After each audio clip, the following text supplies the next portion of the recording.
대표님이십니다.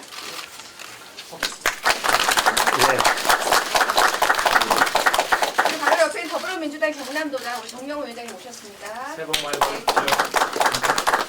예, 재선 의원이시죠? 예, 김해 우리 민홍철 의원님 모셨습니다. 예, 새해 복 많이 받으십시오. 우리 옆에 있는 마산 합포구의 우리 지역위원장 박남회 위원장님 오셨습니다. 예, 새해 복 많이 받으십시오. 예, 창원 성산의 우리 허성무 위원장님 오셨습니다. 예, 반갑습니다. 창원 의창의 우리 김기훈 위원장님 오셨습니다. 반갑습니다. 새해 복 많이 받으십시오. 예, 그다음 남해 하동 사천의 우리 고재성 위원장님 오셨습니다. 새해 복 많이 받으십시오. 그 밖에 여러 정원들 오셨는데요. 위원장님 중심으로 이렇게 인사드리도록 하겠습니다. 우선 먼저 우리 문재인 우리 전 대표님의 우선 새해 인사부터 시작하는 걸로 하겠습니다. 예, 저는 경남에서 태어나고 또 경남에서 살고 있는데요. 새해 처음 이렇게 경남 방문해서 경남 도민들께 인사드립니다. 우리 경남 도민 여러분, 새해 복 많이 받으십시오. 우리가 힘든 한 해를 보냈습니다. 새해에는 구시대의 적폐들을 또 말끔하게 이렇게 좀 씻어내고 새로운 시대를 좀 열어야겠습니다. 나라다운 나라, 국민이 제대로 주인 노릇하는 진정한 민주공화국을 만들어야 합니다.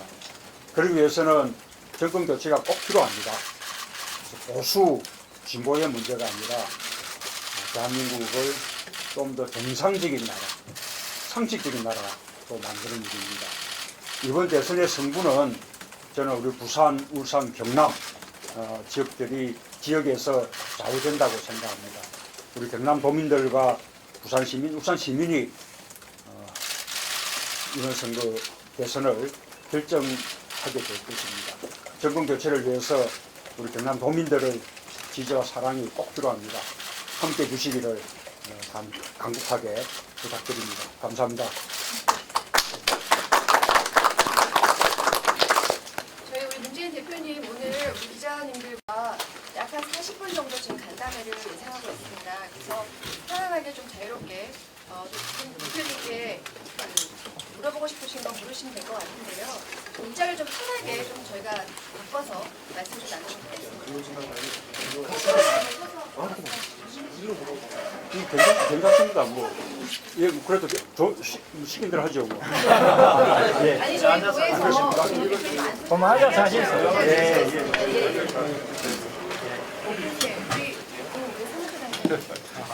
예, 자, 예.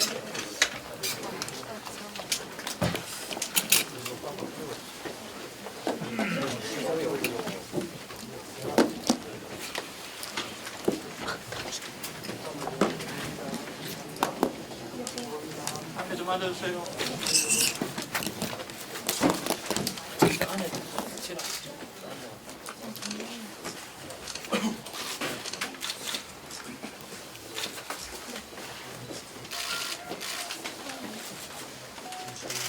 우리 기자님들 편하게 궁금하신 거 있으시면 자유롭게 이제 말씀해 주세요. 우리 경남신문 김용훈 기자님이세요. 신문의 김용훈 기자인데요. 방금 전에 대통령께서도 말씀하셨듯이 정권 교체를 위해서는 강남 부산 1사의 이 도민들의 응원이 필요하다고 말씀하셨는데 최근에 대선주자의 영향력가 여기저기 나오고 있는데 대표님이 상대적으로도 타 지역에 비해서는 영남권에서 좀 약세를 보이고 최근에 지방시민협회 여론조사 결과에서도 경남, 부산, 울산 지역에서 박기문 전 사무총장이 1위를 하는 그런 결과가 나왔었어요. 그래서 그만큼 중요성을 강조를 하셨지만 여전히 영남권의 약세를 좀 보이고 있는데 이 부분에 대해서 어떻게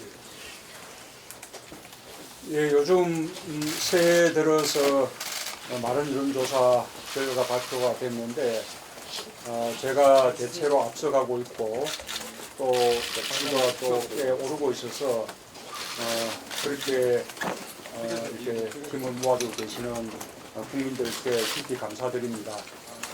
그런데 더 중요한 것은 제 개인의 지지도가 아니라 우리 당의 지지도가 갈수록 높아지고 있고 또 우리 당 대선 주자 전체의 지지도 합계가 갈수록 커지고 있다는 것입니다. 그래서 많은 여론조사 결과에서는 50%를 넘기도 하고 또 50%를 육박하기도 하고 그런 그 결과가 나오고 있습니다. 우리 당이나 저나 또 우리 당 대선 주자들이 꼭 잘해서 생긴 결과라고 생각이 많습니다. 우리 국민들께서 그만큼 정권 교체의 염원이 이렇게 크기 때문에 그렇게 나타나는 일들이라고 생각하고 그런 민심에 저희가 부응해서 잘 바꿀 수 있도록 더 겸허하게 노력을 하겠습니다. 지금 현재 개인 대 개인 간의 지지도 비교는 큰 의미가 없다고 생각합니다. 우리 당은 아시다시피 많은 좋은 후보들이 계시고 그래서 치열한 경쟁을 겪게 될 텐데 이 경쟁을 거치고 나면 후보들이 함께 힘을 모으게 될 것이고 그러면 우리 대선 주자들의 그 지지도 합계에 더해서 시너지 효과까지 생겨나게 될 거라고 생각합니다. 저희가 그 힘으로 정권 교체 반드시 해낼 수 있다 이렇게 자신 있게 말씀드리고 싶습니다. 예. 네, 경남일보 김순철 기자입니다. 그 뭐 지금 다른 데 잃어보면 다른 대선 후보하고 지금 보면은 문 대표님 좀 오늘 볼 때는 조금 다른데 개헌에 대한 솔직한 입장만 한번 좀 전해 주시면 고맙습니다. 개헌에 대해서. 뭐 개헌은 아시다시피 저는 이미 지난번 대선 때 개헌을 공약했었고요. 참여정부 때 이미 개헌을 추진했던 바도 있죠. 그래서 개헌의 필요성에 대해서는 어느 누구보다 일찍부터 말해온 사람이다는 말씀을 드리고 개헌은 꼭 필요합니다. 그러나 우선은 개헌의 내용과 방향은 국민들을 위한 개헌, 국민이 원하는 개헌을 되어야 합니다. 정치인들을 위한 개헌, 정치인들의 이해관계에 입각한 개헌 이런 논의는 바람직하지 않다고 생각합니다. 지금 촛불 민심은 박근혜 대통령의 즉각 퇴진 그리고 적폐들의 대청산 그리고 새로운 대한민국 건설을 위한 사회 대개혁을 요구하고 있는데 아직도 어느 하나 이렇게 이루어지는 것이 없습니다. 이제 시작입니다. 그렇게 많은 국민들은 추운 겨울날 차가운 땅바닥에 앉아서 고생들을 하고 있는데 정치인들은 그것과 다르게 자신들의 이해관계에 입각한 어떻게 하면 선정 정권을 또 연장해 나갈 수 있을 것인가 어떻게 하면 또 권력을 나눠서 다음 정권을 잡을 수 있을 것인가 이런 정치적 이해관계에 입각한 그런 논의를 지금 하고 있다고 생각합니다. 그것은 바람직하지 못한 일이라고 생각하고 촛불 민심과 어긋나는 일이라고 그렇게 생각을 합니다. 앞으로 지금 국회의 개헌특위가 구성이 돼서 새해부터 가동되게 됩니다. 국회 개헌특위에서 차분하게 국민들의 여론을 수렴하는 그런 개헌 논의를 해나가고 그렇게 해서 어느 정도 논의들이 모아지면 다음 대선 때 대선 후보들이 필요한 개헌의 과제와 로드맵을 이렇게 공략하고 거기에 따라서 다음 정부 초반에 개헌을 하는 것이 순리라고 그렇게 생각합니다. 대체로는 2018년 6월에 지방선거가 예정되어 있는데 조기 대선이 이루어지고 또 개헌에 관한 논의가 빨리 모아진다면 2018년 6월 지방선거 때는 개헌을 위한 국민투표를 함께 할 수 있지 않을까 그렇게 기대합니다.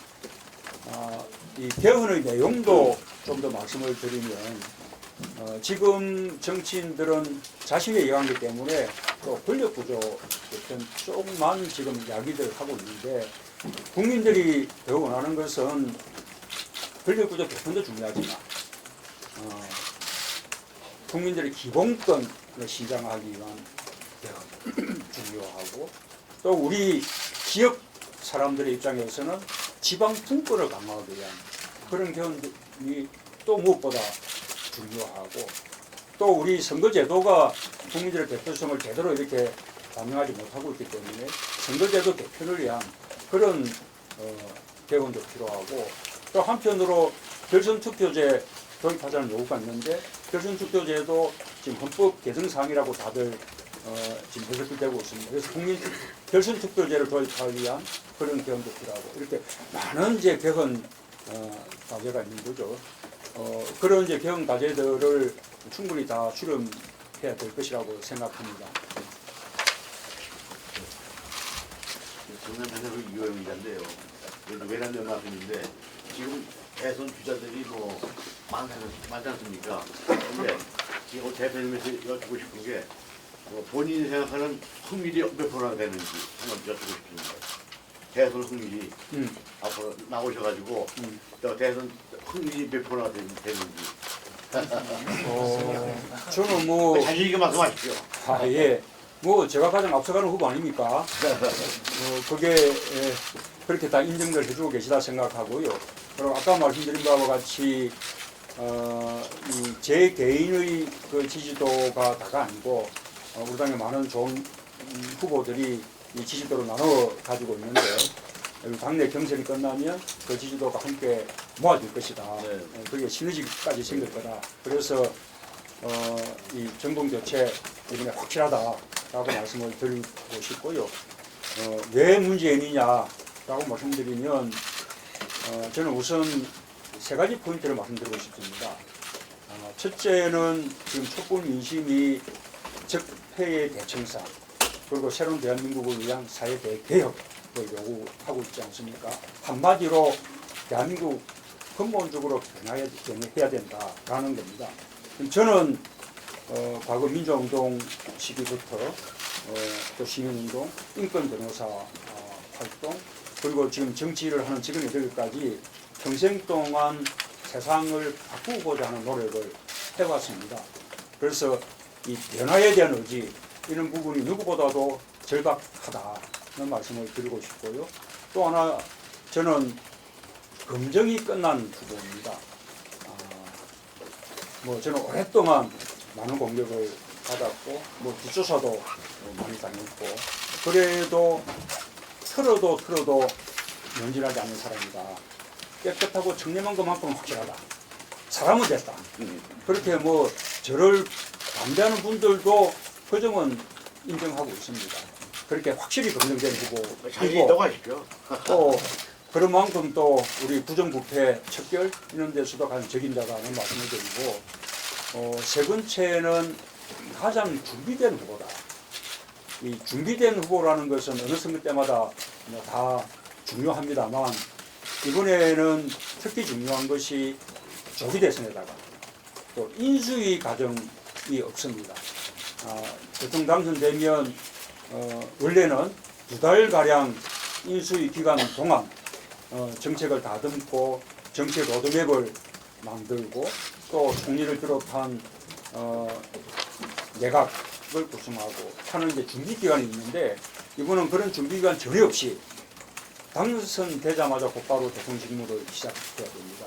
그래서 정책의 면에서나 함께 국정을 운영한 인적 기능을 구성하는 그런 면에서나 충분히 준비되어 있지 않으면 아마 저는 굉장히 많은 국정 혼란이 초래될 것이고 첫 단추를 잘못하면 다음 정부는 실패한 정권이 될 수도 있습니다. 그런 면에서 이번에야말로 정말 제대로 준비된 후보가 필요한데 저만큼 준비된 후보가 있냐라고 제가 자신 있게 말씀드리고 싶습니다. 개는 정준희 기자입니다. 전남은 조선, 부산은 뭐 해운으로 대표되는데 여러 가지 어려움이 아주 크고 올해 뭐 더더욱 심각할 걸로 보고 있습니다. 왜 이런 문제가 초래됐고 그리고 우리도 민주당 차원에서는 어떤 대책이 있어야 된다고 보시는지 지금 경정 아까 앞에 부분 한마디 경남은 조선, 부산은 뭐 해운으로 대표되는 여러 가지 어려움이 지역 경제에 지금 올해 아주 심화될 걸로 보고 있습니다. 왜 이런 문제가 초래됐다고 보시고 또 우리 저 민주당 차원에서는 어떤 대책이 필요해서 마련해서 이 문제를 극복해야 된다고 생각하시는가요? 그 조선 장관님, 산업과 같은 질문이어서 MBC 이준석이라고 합니다. 예. 같이 드릴게요. 그 2015년도에 경상남도의 그 지역 경제 성장률이 0.3%였습니다. 전국이 2.8%에 있는데 울산은 0.2%, 경남은 0.3%. 그 전국 평균보다 훨씬 미치지 못합니다. 아마 같이 질문하셨던 조선 이런 문제들이 결부된 것 같은데 그 어떤 지역의 경제를 살리기 위한 해법 그리고 수권을 만약 하신다면 어떻게 하실 건지 해법까지 같이 좀 말씀해 주세요. 우선은 사실은 수도권 지역을 제외한 지방은 어디 하나 어렵지 않은 곳이 없습니다. 이 수도권의 흡입력이 너무 강하기 때문이죠. 그리고 우리 이 박정희 그 시대부터 시작해서 지금 역대 선장 정권이 계속해서 불균형 성장 전략을 취해왔기 때문에 그 수도권에 거주하는 분들은 마치 1등 국민처럼 되고 지방에 거주하는 국민들은 2등 국민처럼 되어 있는 것이 현실입니다. 그래서 이런 불균형을 바로잡는 아주 강력한 국가균형발전 정책 그리고 또 지방의 재정적인 어려움을 해소하기 위한 재정 분권까지 가지는 강력한 지방 분권이 필요한 건데 제가 지금까지 쭉 본 바에 의하면 서울에서는 지방이 보이지 않습니다. 지역 출신이라고 하더라도 서울에서 사는 분들은 지역 문제에 대해서 절실한 마음들이 없습니다. 노무현 대통령과 제가 그토록 국가균형발전이나 지방분권을 강조한 이유는 저희가 지역에서 살면서 이대로 가다가는 지방은 다 망한다 라는 것에 대한 절실한 마음들이 있기 때문입니다. 그래서 참여정부가 처음으로 국가균형발전이라는 것을 국정의 최고 목표로 삼았는데 저는 훨씬 더 강력하고 발전된 국가균형발전 정책을 펼쳐나갈 그런 계획입니다. 그리고 이제 그 토대 위에서 우리가 지방의 균형발전을 위해서 혁신도시 사업을 했었는데 꽤 성과가 있습니다.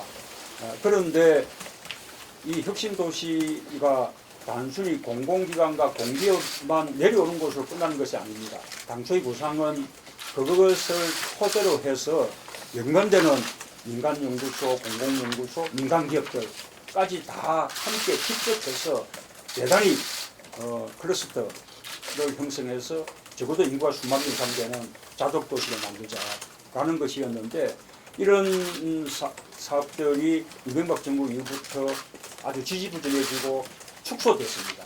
그래서 저는 혁신도시 시즌2 사업을 할 것이다 라는 말씀을 드리고요.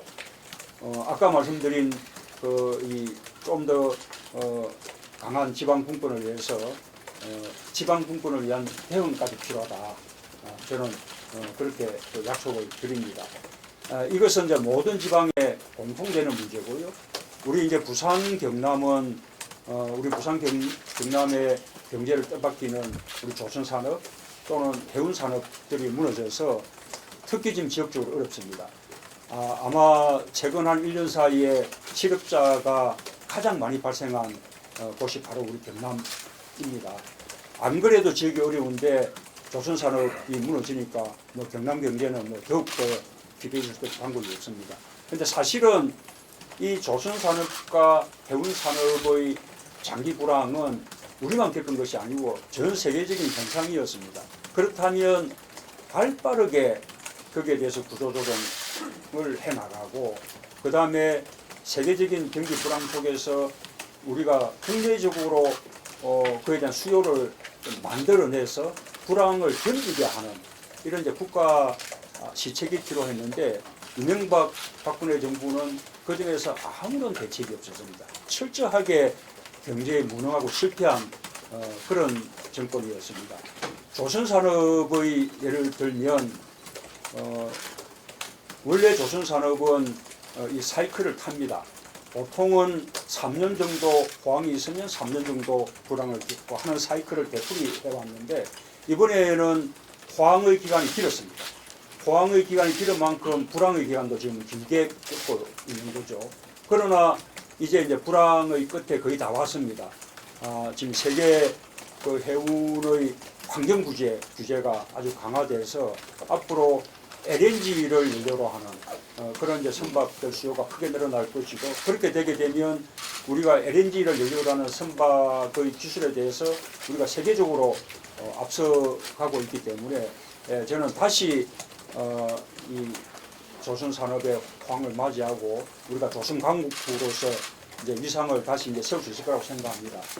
가장 안타까웠던 것은 이 불안 기간 동안 우리가 국내적으로 예를 들면 우리가 조선 강국의 위상하고 비교해 보면 우리 해군이나 해경이 보유하고 있는 함선들은 정말로 빈약하기 짝이 없습니다.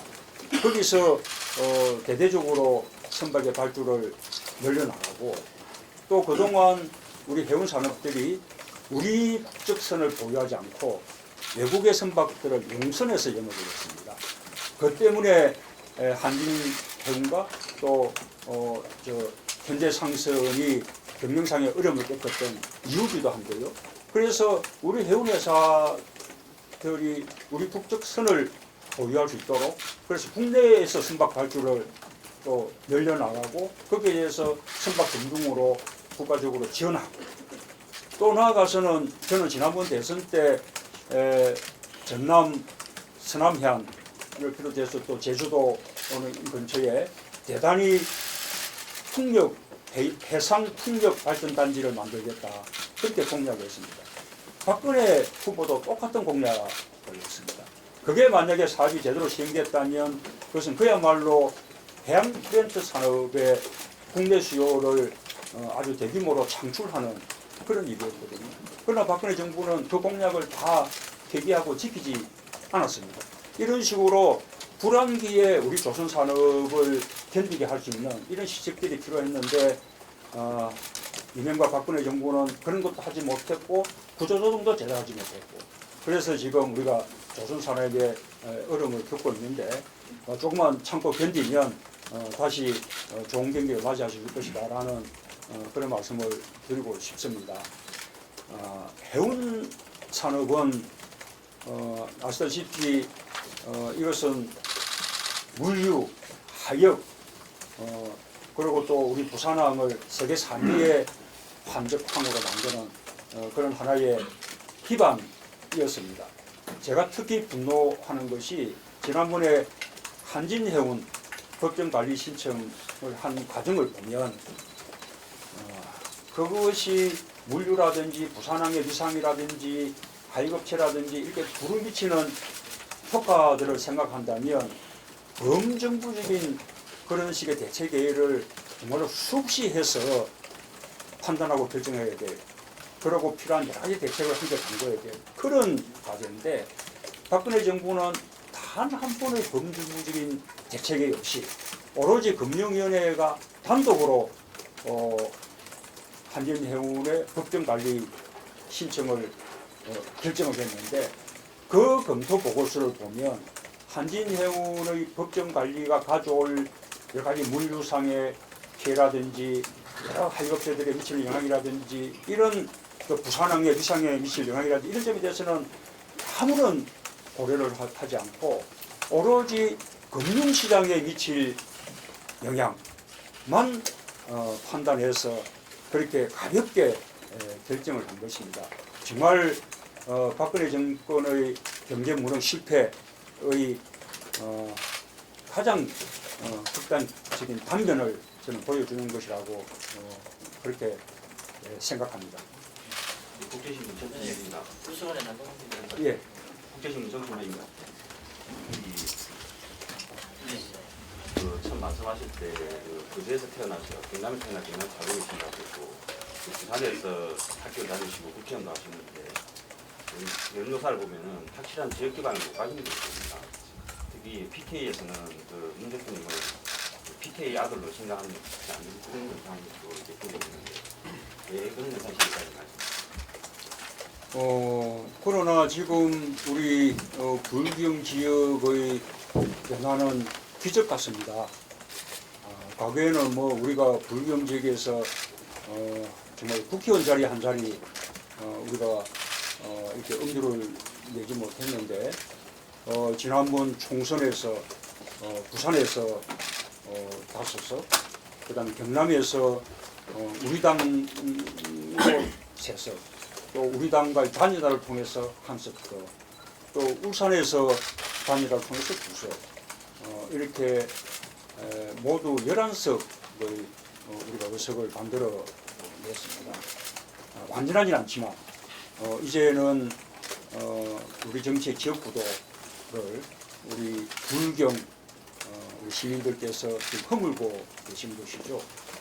그리고 최근에 여론조사 결과를 보면 제가 오히려 불경 지역에서 앞서가는 그런 여론조사 결과도 많이 나오고 있습니다. 우리 이제 불경 지역이 그만큼 이제는 달라지고 있다고 생각하고요. 제가 여러 번 이렇게 첫 인사 때도 강조드렸다시피 이것은 보수나 진보의 문제가 아니지 않습니까? 이번에 박근혜 진술 게이트가 보여주는 것은 이것이 상식이냐 몰상식이냐, 정상이냐 비정상이냐, 애국이냐 미국이냐 이런 문제지 않겠습니까? 그래서 이번 대선에서는 우리 그 불경 주민들이 정권 교체를 간절히 염원하고 계시고 또 정권 교체를 할 수 있는 그런 정당 또 그런 또 후보에게 저는 이렇게 지지를 모아주시리라고 저는 확신합니다. 대표님 뉴스원의 남경훈 기자입니다. 그 정권 교체를 지금 자꾸 강조하고 계신데 지금 야권의 현상을 보면 사당 체제로 지금 접어들면서 각 당의 그 대선 후보들이 지금 각자 이렇게 나오는 양상으로 뛰고 있습니다. 근데 이게 야당 후보가 또 분열이 되면 또 대선에서 또 정권 교체가 좀 힘들어질 수 있는 면도 있는데 안철수 전 대표나 뭐 이렇게 연대나 뭐 단일 후보를 위해서 앞으로 뭐 노력하실 생각이 있다면 어떤 방식으로 하실 건지 거기에 대해서 좀 간략하게 말씀해 주시죠. 선거 때마다 이합집산도 있고 정계 개편도 뭐 있고 하죠. 그러나 가장 뭐 중요한 것은 그것이 어떻게 흘러가든 결국은 우리 당 후보와 그다음에 상대 후보 간의 대결이 될 것이라고 생각합니다. 정권 교체라는 대의 앞에 모든 야당들이 힘을 모으면 좋겠습니다. 그렇게 노력하겠습니다. 그러나 또 야권의 통합이나 후보 단일화는 상대가 있는 일이기 때문에 우리 마음대로 되는 것은 아니죠. 우리가 일방적으로 밀어붙일 수 있는 일도 아니고요. 그래서 가장 중요한 것은 우선은 우리 당이 스스로 강해지는 것입니다. 우리 당이 아까 그 좋은 후보들을 많이 보유하고 있는데 이 후보들이 치열한 경쟁을 하되 경쟁의 끝에는 함께 이렇게 힘을 모을 수 있다면 또 힘을 모아낸다면 그럼 우리 당 그만큼 강해지는 것입니다. 그래서 우리 당이 정권 교체의 어떤 중심으로 이렇게 우뚝 서면 저는 야권 뭐 통합이나 후보 단일화 길도 자연스럽게 열릴 것이라고 생각하고 만약에 그것이 되지 않으면 국민들께서 정권 교체를 위해서 유권자 단일화를 해줄 것이라고 그렇게 믿습니다.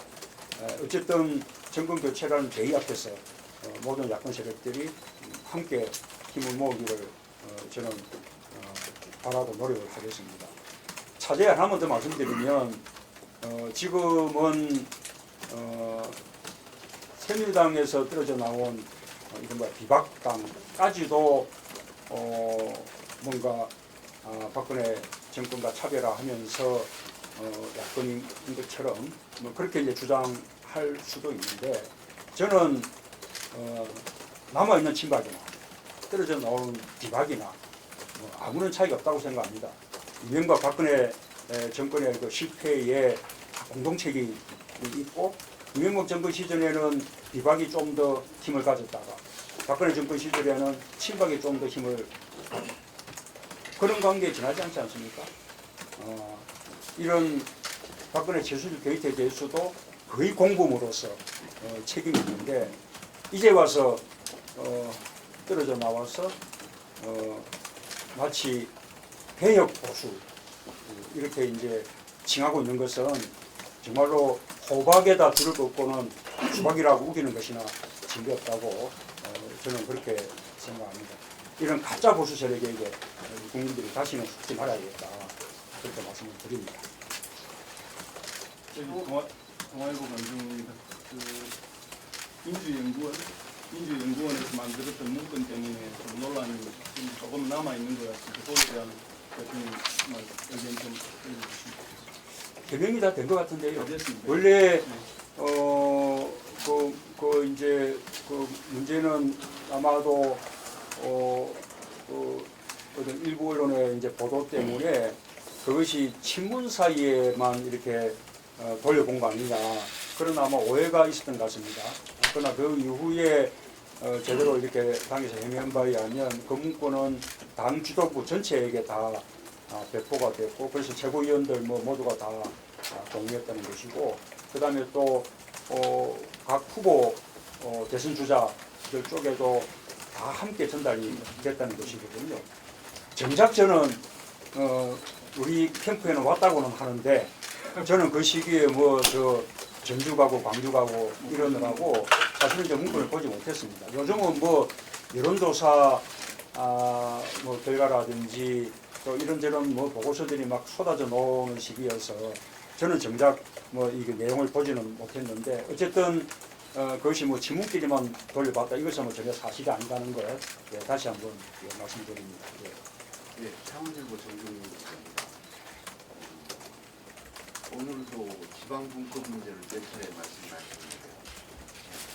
좀 강론으로 들어가서 질문을 드리겠습니다.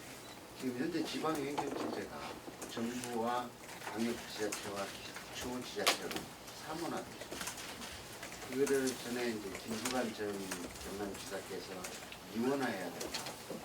정부와 광역으로 어떤 걸 묶어가지고 해야 된다는 주장 많이 하셨는데 지금 100만 이상 된 시만 해도 전국에 5개입니다. 그래서 창원시가 작년에 창원광역시 법안을 발의를 합니다. 그래서 이런 문제들을 어떻게 생각하고 계시는지 좀 분석과 같은데 창원시 같은 경우는 대선 출마자들의 공약화하는 데 최선을 다하겠다. 올해 가장 중요한 목표로 내세우고 있거든요. 그래서 그에 대해서 지금 우리 그 행정 체계를 개편하는 부분은 사실 오랫동안 많은 이제 연구들이 있어 왔습니다. 그래서 말씀하신 대로 우선은 기초 그 행정 단위를 없애서 그것을 이제 이원화하자는 그런 의견도 있고 또 하나는 아예 광역도까지도 폐지하고 전국을 한 30개 정도의 광역 단위로 이렇게 이제 재편하는 그런 논의도 있고 막 논의가 있는데 그 이제 논의를 이론적으로는 다들 그 필요성들을 인정하면서도 현실적으로 지금 현재 기초 강력 이렇게 또 중앙으로 돼 있는 이 체계에 이미 많은 이해관계가 생겨난 상태여서 이것을 바꾼다는 것은 참 쉬운 일이 아닌 것 같습니다. 그런데 방금 말씀하신 대로 이렇게 근본적인 손을 대지는 못한다 하더라도 전국적으로 이제 100만이 넘어가는 이런 이제 그 대도시들이 지금 현재 이 여러 가지 이제 지방자치법상의 한계 때문에 스스로 이렇게 재정적인 자립급이 없는 것은 말할 것도 없고 조직이나 직제조차도 마음대로 정하지 못하는 이런 여러 가지 이제 그 애로들을 겪고 있는데 이런 부분들에 대한 대책이 필요하다고 생각합니다. 그래서 저는 그 문제까지 포함해서 보다 강력한 지방분권이 필요하다고 생각합니다.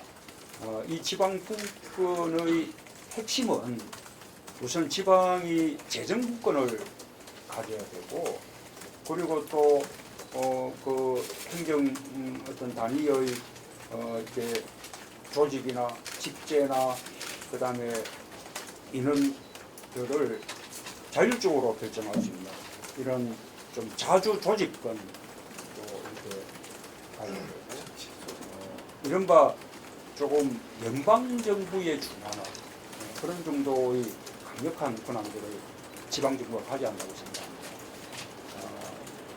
아까 재정분권에 대해서도 재정에 대해서도 자치권. 근데 그것은 현행헌법상으로는 좀 한계가 있습니다. 그래서 다음 개헌의 가장 중요한 과제 중에 하나가 저는 지방분권 개헌이라고 생각하고 이 지방분권 개헌을 통해서 방금 말씀하신 그런 여러 가지 어려움들을 해소할 수 있도록 그렇게 기반을 마련하겠습니다. 내일 지금 질문인데요. 대선 경쟁자로서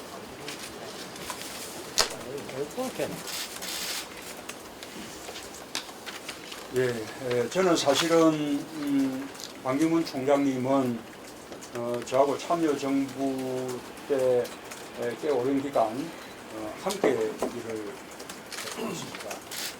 외교보좌관으로도 일하셨고, 그 다음에 또 외교부 장관으로도 일하셨고, 저는 뭐 그분이 오늘 외교보좌관으로 모실 때나 외교부 장관으로 모실 때, 또 그리고 또 그분이 위원 사무총장 또 이렇게 되는 과정에서도 저는 많은 도움을 드렸습니다.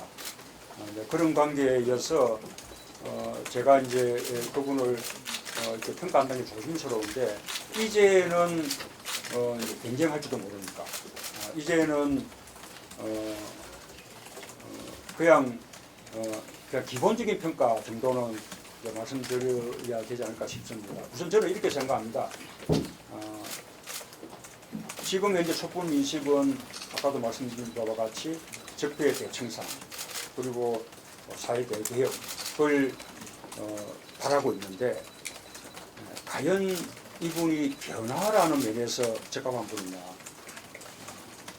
저는 아까 말씀드린 대로 평생을 세상을 바꾸자는 노력을 해온 데 비해서 반기문 총장님은 어떤 구시대, 구체제 속에서 늘 누려오셨던 분입니다. 그래서 촛불 민심이 요구하는 그런 어떤 변화에 대한 절박한 의지가 과연 있겠는가, 이런 이제 의문이 들고요. 둘째로는 오랫동안 해외에 나가 계셨고 또 이렇게 정치 활동을 하지 않았기 때문에 우선은 검증되지 않았습니다. 그래서 또 앞으로 또 이런 또 충분한 검증 과정을 거쳐야 하지 않을까 생각이 되고, 세 번째로는 국내 정치로부터 오랫동안 떠나 있었기 때문에 과연 얼마나 이분은 대선 이 어려운 시기에 난국을 헤쳐갈 수 있는 이런 좀 준비가 돼 있을까. 저는 좀 제대로 준비할 수 있는 그런 식의 그 기관들이 없어서 것 같아. 그래서 변화, 검증, 그리고 또 준비, 이 세 가지 면에서 말하면 미지수다라는 말씀을 드리고 싶습니다. 시간이 거의 다 돼서 한 마지막으로 가지는 한 가지만 그 여쭤보겠습니다. 지역 언론에 대해서 좀 여쭤볼게요. 지금 이 지역의 언론 상황이 좀 많이 시장이 갈수록 좀 열악한 상황인데, 특히 이제 그 지방 신문도 좀 어려운 상황입니다. 그래서 갈수록 또 특히 신문 시장이 열악한 상황인데, 최근에 이제 지역 신문 발전 지원 추천법이 연장이 되긴 했지만 여전히 한시법이라는 한계가 있거든요. 향후에도 매번 연장에 대한 논란이 생길 수 있는데 이 부분에 대해서 좀 전해주세요. 저 말씀드려서 이거는 방송 관련 얘기인데요. 이게 지금도 그렇지만 여러 적폐를 청산하는 과정 중에 지금 KBS나 MBC 같은 공영 언론의 그 역할 부재 이런 것들이 개성이 굉장히 문제가 되고 있는데, 그래서 지금 언론장악 방지법이라든가 이런 문제들이 계속 불거져 나오는 상황에서 앞으로 이제 언론 개혁이라든가 언론을 좀 바로 잡을 수 있는 어떤 토대를 마련하는 방안이라든가 이런 걸 좀 갖고 계신 게 있는가 여쭤보고 싶습니다. 공영방송 지배 예, 저는 이게 국민들이 요구하는 적폐 청산 속에는 언론 개혁도 포함됐다고 생각합니다. 요즘 우리 박근혜 최수주 게이트를 보도하면서 언론이 큰 역할을 하고 있지 않습니까? 이런 어떤 권력에 대한 감시 비판 역할을 진작부터 해줬다면, 그러면 저는 이런 게이트는 아예 생겨나지 않지 않았을까 그렇게 생각합니다. 그래서 그동안 우리 정치가 또 우리 국회가 또 야당도 저는 이렇게 권력을 감시 비판 역할을 제대로 못했다고 생각하지만, 언론도 언론 본연의 역할을 제대로 못했다고 생각합니다. 그래서 언론이 제대로 권력에 대한 감시 비판 역할을 할 수 있도록 그런 이제 계획이 필요한데 사실은 이제 언론은 외부에 의한 개혁이라는 것이 저는 있을 수 없는 거라고 생각합니다. 언론의 어떤 자유가 더 중요하기 때문에요. 그런데 다만 그 가운데 공영방송만큼은 그동안 정권이 공영방송을 장악해서 이 비판 감시 기능을 무력화시키고 국민을 위한 방송이 아니라 정권을 위한 방송으로 그렇게 운영해 온 면이 있다고 생각합니다. 그래서 다시는 그런 일이 되풀이되지 않고 공영방송이 국민을 위한 방송으로 이렇게 정치적으로 중립된 역할을 제대로 할 수 있도록 지배구조를 이렇게 개선하는 그런 계획은 반드시 해야 한다고 보고요. 또 하나는 이제 우리 지상파와 종편 간에도 좀 이런 이제 차별이 좀 있죠. 뭐 중간 광고라든지 이런 차이가 있는데 이제는 그것은 초기에는 종편의 어떤 육성을 위해서 필요한 차별이었을지 모르지만 지금은 이제 종편도 충분히 크고 지상파하고 거의 뭐 대등한 경쟁을 하고 있는 상황이기 때문에 지상파에 대한 그런 차별적인 규제 같은 것도 이제는 풀 때가 되었다고 그렇게 생각합니다. 지방 언론은 전체적으로 지금 우리 제도권 언론이 다 어려운데 그러니 뭐 지방 언론은 더더욱 어렵겠습니다.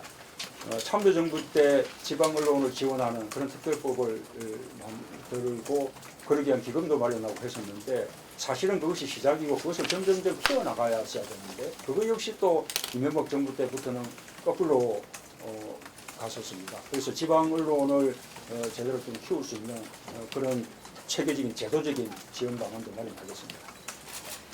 예, 궁금하게 많으실 줄 아는데 더 이상 질문을 드리는 것으로 종료를 하고요. 대표님 마무리 말씀 듣고 오늘 기자 간담회를 마치려고 하는데 꼭 질문하셔야 될 분 더 있으신가요? 없으시죠? 예, 뭐 남은 분 혹시라도 있으시면 예. 우리 윤석열 기자님은 뭐 질문 없어요? 저희들 마음을 읽어서 마무리 말씀을 해주시면 됩니다. 저는 이 말씀을 꼭 드리고 싶습니다. 그동안 이렇게 국민들 가운데 좀 뿌리 깊은 고정관념이 있었습니다. 저는 이렇게 프레임 작용이 크다고 생각하는데요. 한 가지는 새누리당이 경제에 더 유능할 것이라는 고정관념. 근데 그것은 지금 확실히 무너졌습니다. 이명박 박근혜 정부 동안 경제가 참담하게 실패했기 때문에 이제 국민들이 드디어 새누리당 쪽이 사실은 참으로 경제에 무능한 세력이다 하는 것을 알게 됐습니다.